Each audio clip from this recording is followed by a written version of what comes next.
I mean, yeah, that... And it's still got the spinny things, you know? I'm not a helicopter expert here.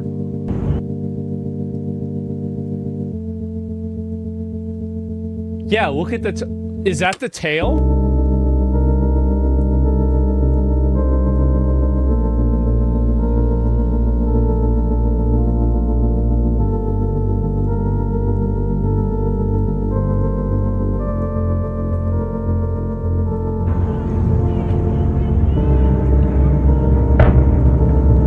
The crazy thing is, it's really lucky in a way that it landed in the water. This is a really urbanized city. I mean, it could have killed 50 people, right? I mean, if it hit in the right place. It was a family from Spain, 2 adults.